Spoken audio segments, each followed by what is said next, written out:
Yeah, baby. Yeah. Oh, yeah. 1-800-449-8255. It's 5:09 p.m. on Saturday night, December 1 or 2. I don't know, you guys, 2023.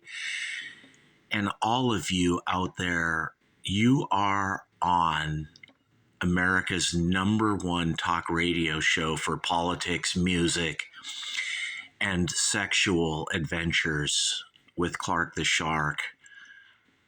I'm serious, you guys. When I was younger, I was a real ladies' man at 5'6". Don't ask me how, but there were a lot of girls that loved me or liked me, and and I used to complain too at the same time that I was lonely and sad and I couldn't get anywhere at the same time as getting with all these girls. Is confusing, dude. I was unhappy at always getting with different girls, and they were always crying and hugging me and crying. I remember that part. And they are like always in love with me. And I'm like, what the fuck is wrong with these girls? Why do they love me? I'm only 5'6", and they're like, we don't care. There's something about you. And I'm like, you're just going to go out with me for a little while, and then some dude that's 6'3" that's got a bigger, you know what, and all, and they're like, we don't care about that, Sharky. All you guys say that about us, and it's not true. We don't care about that, but we do care about your wallet. And I'm like, see, now we're getting somewhere, money.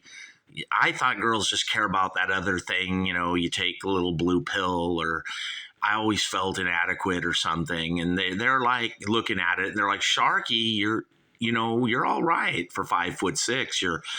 You're right in the cut. You're not too big. You're not too small. You're perfect. And I was like, well, perfect. Can't you say something like I'm dynamic? And they're like, they're like, Sharky, you take what you can get. I'm like, all right, But anyway, there must have been 10 or 15 girls that were just stalking me. And me, I would stalk girls too. It was so weird, you guys, back in the South Bay. And then as I grew older, I would move out to stalking women in Santa Monica and Monrovia or some shit, dude, everywhere. There was some Mexican chick that I liked, and I went to like Echo Park, and I'm like, oh, fuck, this is a fucking ghetto, dude. I got to get out of here or some shit. Like, I got out of my car and like, I'm going to get robbed or killed or something. At 1-800-449-8255, right here on the Clark the Shark Show, the most number one show in America, and the most imitated show by me, Clark the Shark, the most imitated human being, and loved, praised, regarded, respected, revered, and regurgitated. Also, I have the 4 R's, you guys, not just the 3 R's. Now I added regurgitated to the list right here on the Clark the Shark Show, but definitely the most loved or liked individual since Christ, you guys, 2,000 years ago. Pretty soon they're going to start building churches where, like, you know how they say in 2,000 years it's going to evolve and everyone then is going to worship Elvis 2,000 years from now? Well, I don't think so. I think they're going to worship me, Clark the Shark, at 1-800-449-8255, right here from the golden, fabulous EIB Sharkophone, you guys. It's not a microphone and it's not broadcasting. It's shark casting, because Dick Clark himself gave me the golden EIB Sharkophone in 1974 when I was 9 years old. And he walked right past my dad and he's like, you know what, Clark the Shark, your dad is a genius who writes books and all this shit. And he's got 9 kids or whatever, but here, forget him. He's just an ordinary suburban, school teacher. I'm going to give the golden EIB Sharkophone right to you, Clark the Shark. And I was so honored and proud because Dick Clark, I love, his name for one thing. You guys all know me, Clark the Shark. I'm a fucking dick. And he's Dick Clark. And that's how I got going in talk radio, you guys. I got the golden EIB sharkraphone, not a microphone. And that's how I became number one worldwide, everywhere, as revered as Christ, you guys. Not just on Earth, but on Mars, Jupiter, Saturn, Andromeda, all the other galaxies, all the UFOs, Pluto, Neptune, but especially on Uranus, right here on the Clark the Shark Show, where I'm going to talk about this weird album by Jefferson Airplane, their third album, you guys. Now, this thing's nothing like Surrealistic Pillow. This is like a confused rock opera where Jefferson Airplane are like, we're going to go progressive, weird rock. And it's not even those times yet, you guys, like Yes and ELP and Jethro Tull aren't around yet. The Who is around, with the Who Sell Out, and Frank Zappa was around. But the Jefferson Airplane are leading the way here with an incredible album, you guys. I can't really say this album is groundbreaking because although it is about the same time or maybe just before the Who Sell Out, is it as good as that? I don't know. They're about equal. Maybe this is even better, you guys. But it's a total departure from the first two Jefferson Airplane albums. Now, that first album that they did in 1966, it didn't even have Grace Slick, you guys. God bless her. I love Grace Slick. Amazing human being. She's probably like 80 now, you guys, but since I control everything here in the simulation, it's not a simulation, it's a sharkulation. I'm going to make sure that Grace Slick lives to be 120, you guys, because I love her. She's actually my mother, you guys, and Paul Kantner is my father. They are my real parents, not Joanne and Gary, you guys. They actually made me at a love-in. And unlike Chaz Bono, I'm not all fucked up and trans and gay and, LGBTQ and all that just because it was the 60s, when they were dropping acid and eating mushrooms and fucking smoking tons of weed and probably drinking Jack Daniels straight and raw. I came out straight, you guys, and even though I'm only 5'6", I had to get married because I was gonna fucking get herpes or some shit or AIDS because I must have banged 1,023 women. And I'm only 5'6". I don't know what's wrong with these girls, why they want to have sex with Clark the Shark. I mean, girls all over the South Bay too, Torrance, Redondo, Hermosa Beach. They're alive right now, and they're like, yeah, I fucked Clark the Shark. What's wrong with me? I didn't marry him, but he's fun. He's cute, cuddly. And everyone thinks of my brother Paul as the one that gets all the chicks. But secretly, me, I put out this thing that I'm lonely and I'm rejected and I'm isolated and detached. And then some girl looks at me and she's like, you are sexual. And I'm like, I know, come and, get naked with me. Clark the Shark, 1-800-449-8255. And then, I didn't want to get herpes, you guys. I had to get married finally, one day. Like a lot of you, too, are the same way. Or like, dude, if I don't fucking meet a girl and settle down, I'm going to get AIDS or like gonorrhea or chlamydia or some shit, when I don't want to die or my piece to rot off. But I could never figure out, there were big, tall guys, 6'3", staring at me many times. Like, you're a fucking little bastard, you. And I'm like, dude, chill, bro. I can't help it. The babes love me. I had girls leave their guy who was 6'3" to be with me, Clark the Shark. And in the South Bay, they will say this. Go down to the Hermosa Saloon, Redondo, Torrance, Gardena, Hermosa Beach, Manhattan Beach, and they'll be like, yeah, Clark the Shark was like a little love machine. He's kind of like Paul, from the Jades. He could get the babes, but then unlike Paul, I wouldn't kiss and tell, you guys. I would keep it quiet right here on the Clark the Shark show because I wanted you to think I was lonely, isolated, and sad. And I was this dark, mysterious poet, like Paul Kantner, like Grace Slick, like Marty Ballin, like the Jefferson Airplane after bathing at Baxter's. And I'm sure a lot of girls had to wash themselves with the most radioactive brown soap after having sex with Clark the Shark. It's disgusting, I know. Like, how could a girl have sex with someone 5'6"? And then they call me and they're like, "You're not calling me." And I'm like, "What? I don't even know you." And they're like, "Why didn't you call me?" I'm like, "Are we going out?" And they're like, "No." And I'm like, "Well, that's why I don't call you." And the girl's like, "Are you going out with her?" And I'm like, "Who?" And they're like, "Are you going out with Melissa?" That's not her real name, you guys, but "Are you going out with Lisa?" "Are you going out with Cindy?" I heard that a lot, "Are you going out with Summer?" Like, and I'd just be like, come on, girls. There's enough of Clark the Shark to go around. I seriously thought of getting into adult movies, but I think because I was 5'6", you guys, I couldn't. And people were like, "You should, Shark, because even though you're 5'6" and not, you're not very big down there, for some reason the girls like it at 1-800-449-8255 on the Clark the Shark show." And nobody could figure it out. It's the way I use it, you guys. It's the action. It's not the size.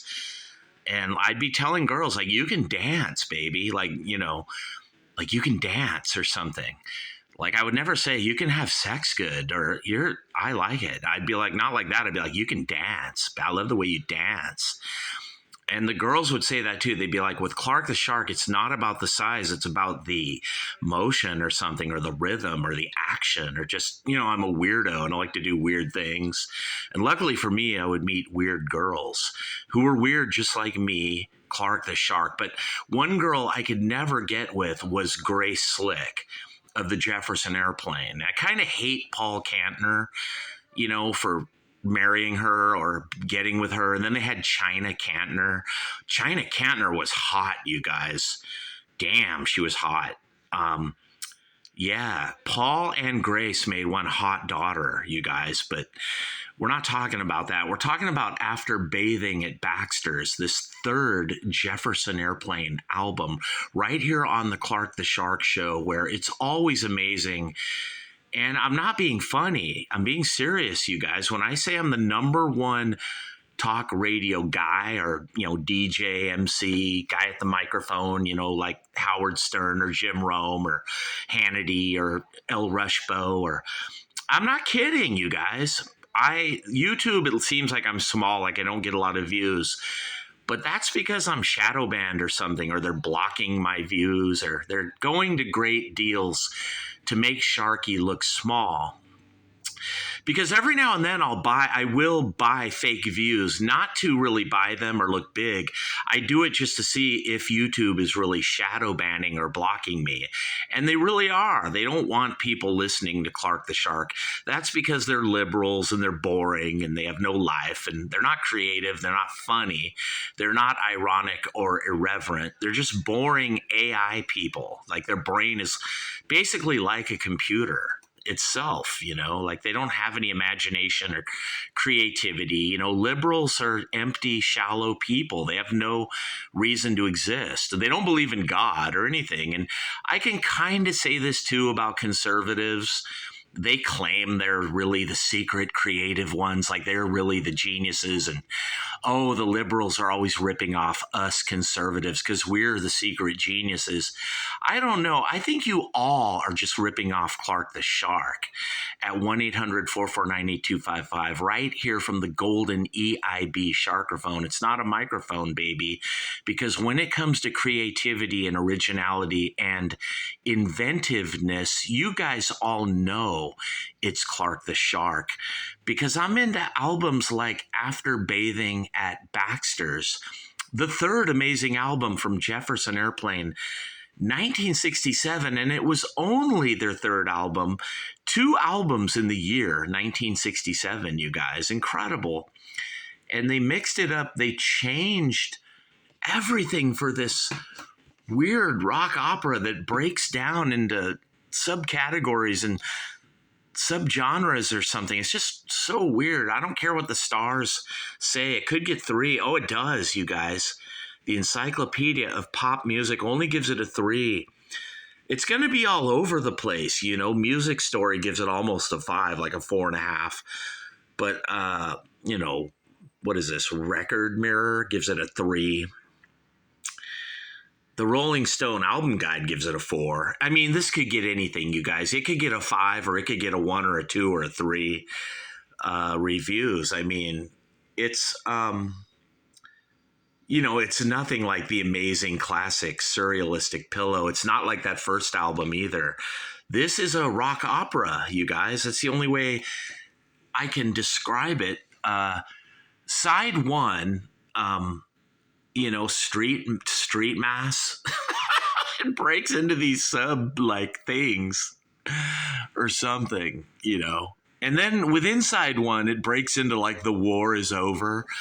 You got to listen to this, and I want you guys to buy this album at iTunes, Spotify, Amazon, and everywhere online.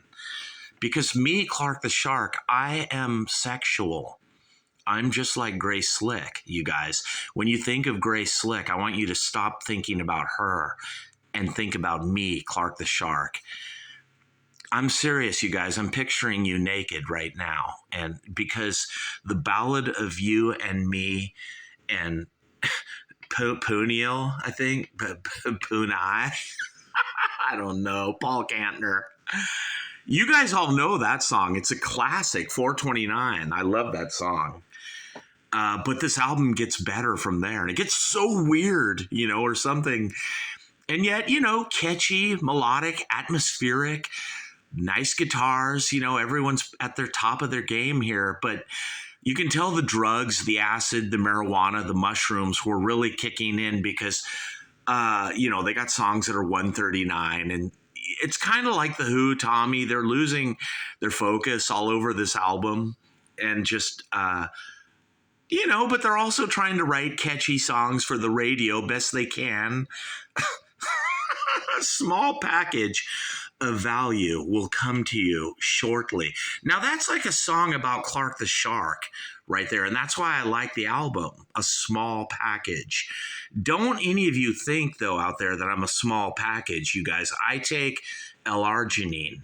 Now, I'm 59, almost 60, but you can talk to the girls in the South Bay, in Torrance, and they'll be like, yeah, Shark, you know, he's not overrated. It is true. Or he's not underrated or overrated. He's right in the, you know, he's right perfectly. He's perfect, you know.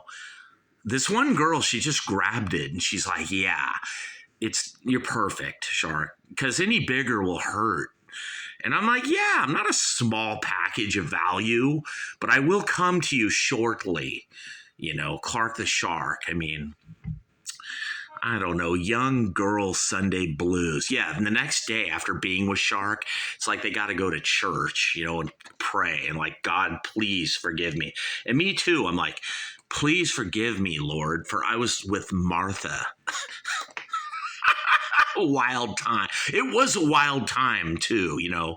I used to like go to confession, you know, when I was like a hardcore Catholic, and I felt all guilty. And then afterwards I felt all good. And last night I had some dream that some priest and like these people were blessing me, and that these police were also arresting me and handcuffing me because they thought I was, my swimming pool hose was on the train track. And the cops were like, we're arresting you, Sharky, for, you know, I was just in a dream last night, you guys, watching trains. You know how trains are dangerous and you want to get close to them. And I was just watching all these trains going by. They were going right to left, left to right. And somehow I didn't put my swimming pool cleaning hose on the train track. It just got there by itself. I didn't do it, you guys. I was all by myself watching trains. And my pool truck was there, and all my pool stuff was on the ground in the dream.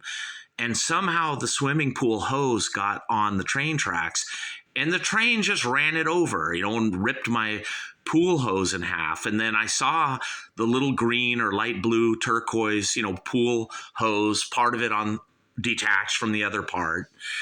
Like me, Clark the Shark, it was detached. There's a little metaphor and symbolism in the dream, and the trains represented, like life passing me by, and the pool thing getting ran over is the illegals taking my job and devaluing the wages, and the rent getting high. And then the police came to arrest me because they're like the liberals, and they're like, Sharky, we're putting you in handcuffs,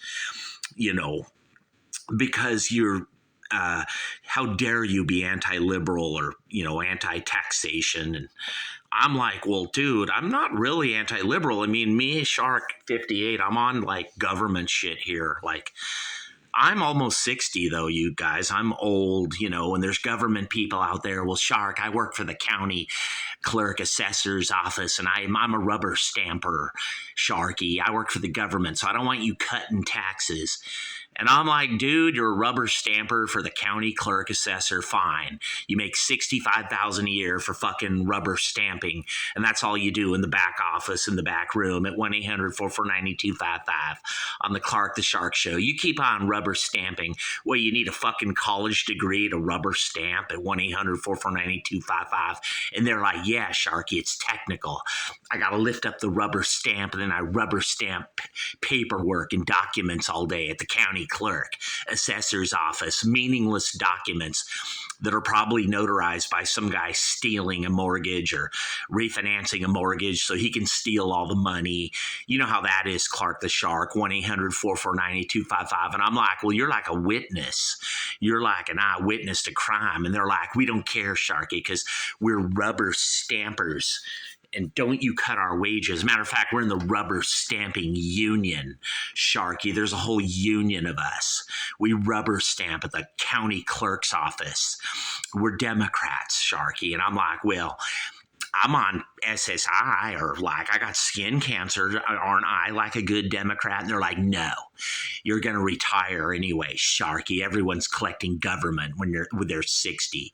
And I'm like, I thought you got to be 62 and a half or 67 and a half or something at 1-800-449-9255 right here on the Clark Shark Show. And they're like, Sharky, you should have been on SSI and welfare back when you were 22. Like a black person, or like white people who are on heroin or some shit. And I'd be like, yeah, dude, that's a great fucking way to live. You're on SSI and collecting welfare, and you got 6 kids, and you live in a fucking apartment in Gardena. That's fucking great. And then you vote Democrat, so you got cradle to grave government fucking taking care of you forever. That's fucking great. At 1-800-449-8255. And they're like, shut up, Sharky. I got 6 kids. Who cares if I'm on SSI? I'm bipolar. I'm like, yeah, dude, that's fucking great. 1-800-449-8255. And I'm like, I'm old now. I'm 60, and they only give me $400 a month or $500 a month because of you. You're taking my money. Damn it. And I'm Sharky. 1-800-449-8255 and the fabulous golden EIB Sharkraphone. It's weird now. All the white people, who use crack, speed, all the people on, speed, heroin, mushrooms, and fucking alcohol. They swim to the bottle of like 151. Those people are the ones homeless in Venice now, because apartments used to be, $850, $950, $750 a month. And now a studio costs $4,000 a month, because everybody from the whole fucking planet is in California with a driver's license now, thanks to Jerry Brown and Gavin Newsom and the Democrats, but also because of the Republicans too, because they love the high rent. Matter of fact, they love the high inflation, you guys.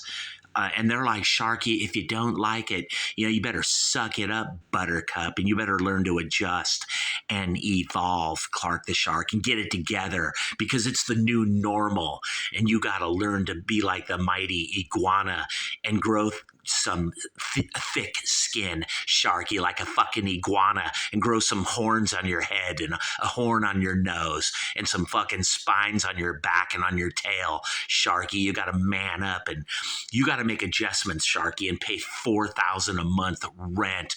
That's not even the Democrats telling me that, you guys. That's Sean Hannity, Tucker Carlson, and the ghost of El Rushbo. They're all fucking telling me that. Even Howard Stern and Greg Gutfeld and Jim Rome. They're like, Sharky, you gotta man up and drop and do 100 every morning and pay $4,500 a month and live in a studio with a toilet connected to your bedroom. Your bathroom is your living room. Your bed is in your living room, Sharky, in Gardena or like Vista or Escondido or Torrance. Your fucking studio is $4,000 a month, Sharky. Matter of fact, Shark, you and your wife are going to have to move 2 people in with you just to fucking make it, Shark, because everybody from El Salvador, Poland, Russia, Belarus, Greece, dude, they're even fucking here from Greece, India, Japan, China, Australia, dude, they're all in California. Of course they are, because we hand out driver's licenses here like fucking Tasty Bread. You'd fucking be here too at 1-800-449-8255 on the Clark the Shark Show. The last wall of the castle. That's right, you guys. California is the last wall of the castle. It's all crumbling. Rejoice, though, for I, Clark the Shark, am here, and I am like your savior, me, Clark the Shark. I'm not as creative as this incredible album. Side 2, it's like how sweet it is. This is before Sweet Judy Blue Eyes, by CSNY, or Adam Hart Mother Sweet by Pink Floyd from that amazing album. This is just how sweet it is, side 2. Watch her ride. That's what I would do in the South Bay, you guys. I'd just get naked with girls and watch them ride. On me, Clark the Shark. Spare change, spelled wrong. That's like Leonard Skinner, you guys, like Joe Dirt, like a little Rebel Y in there. Spare change on the Clark the Shark Show from the Golden EIB Sharkerphone. I love instrumentals. It's incredible, you guys. I just want you to buy this album for spare change alone. Just that song by itself. I hope this band's in the Rock and Roll Hall of Fame, too. I know that they are, but if they aren't, dude, come on. You got fucking Green Day and the Foo Fighters in the Rock and Roll Hall of Fame, but not Grace Slick. I mean, dude, fuck, you're fucking stupid. Right here on the Clark the Shark Show, 2 heads. Everything's like a... Now, then it breaks into this other love suite, like... like, I don't know, like the short... like the schizoist or the shorterest love suite, 2 heads. Won't you try, Sharky, Saturday afternoon? I don't try on Saturdays, you guys. I just sleep most days, but definitely on Saturday. I don't fucking get up for nothing. The Ballad of You and Me. Oh, dude.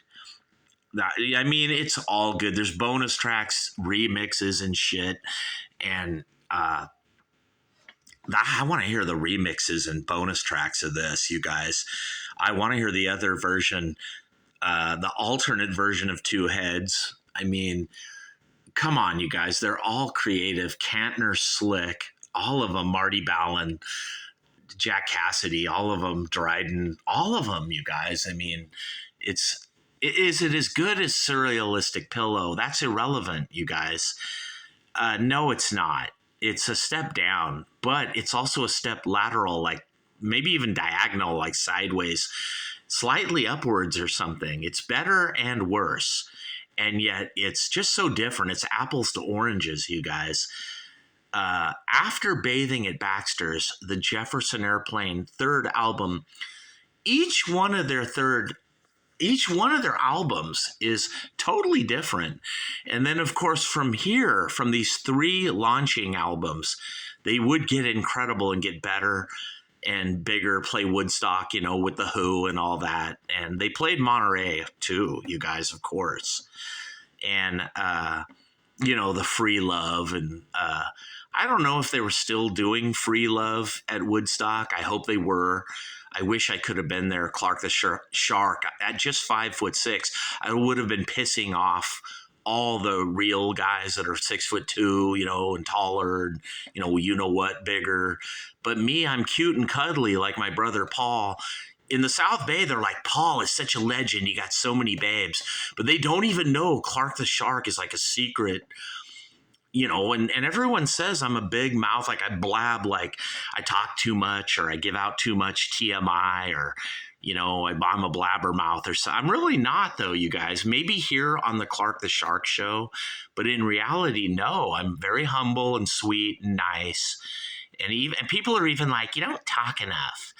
But I don't know. That might be the old me. I think maybe now I'm a little different. Like I'm kind of the life of the room. That's because I'm old and, nothing matters anymore. And, when you're 60, nobody gives a shit anymore. I don't care if someone punches me or gives me a cup of coffee or whatever. Sometimes people want to stop and talk. They're like, Sharky, you're so great. Your music's so great. I don't like that because nobody really said that 30 years ago enough. Some people did, Right now in the South Bay, there's a lot of people like, dude, I always said Shark was good. Like there's one guy like, yeah, I said he was fucking good. I don't know why he thinks we don't say he's good.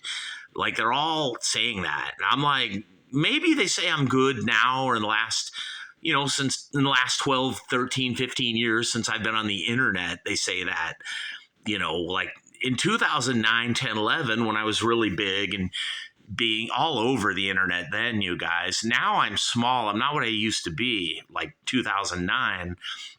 And I was so big, you guys, that YouTube had to ban and delete not just my music, but my talk radio shows, which really pisses me off because they were influential. And I can see that I launched a lot of people, the Sea of Tranquility guy definitely is, was into Clark the Shark, whether he'll admit it or not. Eddie Canistrasi, definitely he's into Clark the Shark. There's a lot of people on there, and maybe even people at Fox News, Tucker, Greg Gutfeld. I can go down the fucking list. They've seen the Clark the Shark show. Definitely the guy Jesse Waters, and they have to rip off Clark the Shark because I rip off Howard Stern, Jim Rome, El Rushbo. And I know what I'm doing, you guys. I know how to make you guys laugh. I know how to make you guys talk. I have good timing, irreverence, and all that fucking shit that you need to be great at the microphone, you guys. And I just want a little cred here. If you're going to rip me off, don't be like, I never heard a Shark. Just fucking be honest, dude. I don't even care about being known or getting notoriety or cred or any of that. Isn't what's important. What's important is you guys buy the music. You love the music. I don't even care if you like Greenhouse Effect or GE or me or anything about me. That doesn't matter to me, except maybe monetarily. If I make money and I can pay my rent or buy food, in that regards, maybe it matters. But people coming up to me and saying, you're so great, Sharky, that just is embarrassing or awkward or something. I don't really like that. I could have used that more in 1992 or 1991. And like I say, people in South Bay are like, yeah, dude, we used to do that. And you didn't listen, Shark. All of us were coming up to you. But I always got the feeling like you guys were all these great musicians. Like they're always talking about, oh, Joe is so great. But like it felt like they weren't saying Shark is so great or something. Or maybe I'm wrong, or maybe people just don't do that in your presence or something. I don't know. But when you're talking about the Jefferson Airplane after bathing at Baxter's, this third album, atmospheric, instrumental, pop, melodic, psychedelic pop, psychedelic rock, confusing progressive prog rock, weird, not sure of itself, you guys, clumsy, awkward, doesn't get out of the canon smooth. Right off the bat, this album is really lost in a good, great way. It's one of my favorite albums of all time, you guys. And when I say I want you to buy this album by the Jefferson Airplane at Spotify, Amazon, iTunes, if you are only a young person who is 19 years old right now in 2023, December 2023, I want you to buy the Jefferson Airplane After Bathing at Baxter's 1967, their third album and their second album in 1967. You guys, they could have made another surrealistic pillow loaded with hit songs and great music like that, but instead they chose to make an eclectic cornucopia pizza mishmash, a really fucked up album, if you will, you guys. But I commanded them to do that, you guys. Me, Clark the Shark, I'm going to be honest right now. I actually recorded all the instruments myself on this album. I am the Jefferson Airplane, you guys. I created the band. I formed them. And I formed you, too, out there. Before you were born, I formed you in the womb, and I knew you, me, Clark the Shark. It's a sharkulation, you guys. It's not a simulation. This whole thing is ran by me, and all of you are just my mere entertainment subjects. I'm serious. You guys think I'm kidding? You're not real. None of you exist. You're not even robots. You're just a figment of my imagination. And I'm getting sick and tired of all of you ripping me off, too, because I, Clark the Shark, am the leader, not you. And when I tell you to buy the Jefferson Airplane, After Bathing at Baxter's, you better, you guys, because in the sharkulation, you won't live forever here, you guys. You only live like 70 years or so. You know, that's it. That's all I will let you live. Right here on the Clark the Shark Show. Buy this album, you guys. Seriously, this is really fucking good. It's really weird, and I want you to listen to the whole album from start to finish twice. And just don't take drugs, don't drop acid, don't think you're cool using drugs. I want you to be like Frank Zappa, you guys. Fucking Frank Zappa was a drug, dude. When you listen to Zappa, it's like you're on mushrooms. You don't need drugs, dude. No, dude, fuck that. It's like you're on speed when you listen to fucking Zappa. Zappa is a drug in your brain. You don't need drugs for Frank Zappa, and you don't need drugs for the Jefferson Airplane. Right here on the Clark the Shark Show, you guys, drugs aren't cool. I want you to be sober, drug-free, and buying this music at Amazon, iTunes, Spotify, and write Grace Slick a letter. She's really old, you guys. She's an old grandma now. And I want you to tell her you love her. Or just tell her Clark the Shark loves her or something. Or you can even stalk her. I don't care, you guys. But I want you to buy this music everywhere that you can buy great MP3s online in 2023.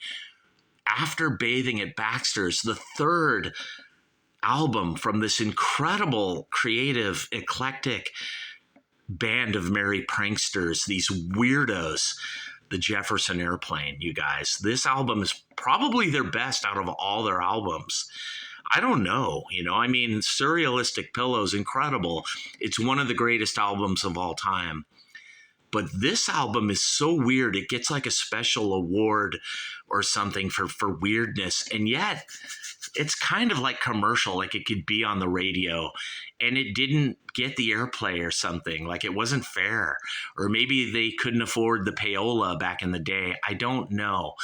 But, when you listen to music, listen to the whole album, not just the hits, you guys.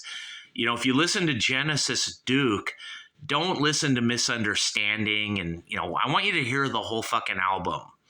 If you listen to Genesis and then there were three, don't just listen to Follow You, Follow Me. That fucking song sucks. Fuck Phil Collins. I want you to listen to the rest of that album. And the same is true with the Jefferson Airplane After Bathing at Baxter's, you guys. Of course, there's albums like the Beatles' White Album where you have to listen to the whole fucking album because it's all amazing. And it's unfair, in history, this album After Bathing at Baxter's Jefferson Airplane, 1967, this really is their version of the White Album. And I think not enough people know it, you guys. This is a fucking great, amazing album. Make sure you buy it, and you tell them that I, Clark the Shark, in this simulation, you go in there and you be like, dude, this is all like the Truman Show, right? And the guy will be like, yeah, bro, Shark controls us all. And then you go, well, just give me some fucking Jefferson Airplane. And the dude's like, I already know, bro. Here it is. After bathing at Baxter's, take this home and listen to it. And then take the red pill. And the other guy's like, dude, I thought you said take the blue pill. And they're like, dude, just fucking take any pill so long as it's Jefferson Airplane. After bathing at Baxter's in 1967, this incredible rock opera, dude. I want you to listen to this whole album 3 times from start to finish, and don't interrupt. Have a cup of coffee and listen to it again, because this album will blow your fucking mind. And then tell a friend to buy it, dude. Tell 2 friends to buy this whole album. Don't steal it or rip it off the internet. I want you to buy this album and then write a letter to Grace Slick. You can't write a letter to Paul Kantner, you guys. He's gone, sadly. But maybe write a letter to China Kantner or Grace Slick and say, fuck, that album's amazing. Hey, China, your mom made a fucking amazing album after bathing at Baxter's. It's Clark the Shark's favorite album at 1-800-449-8255, right here from the fabulous, amazing golden EIB Sharkerphone. It's not a microphone. It's solid gold, you guys, given to me by Dick Clark right here on the Clark the Shark Show. That's right. The Wolfman Jack on crack. Sharkadoodle, sharkadoodle-doo, sharkalama-ding-dong. Buy this album, you guys. I'm serious. And you buy it tonight. And I'm out of here, people. Peace.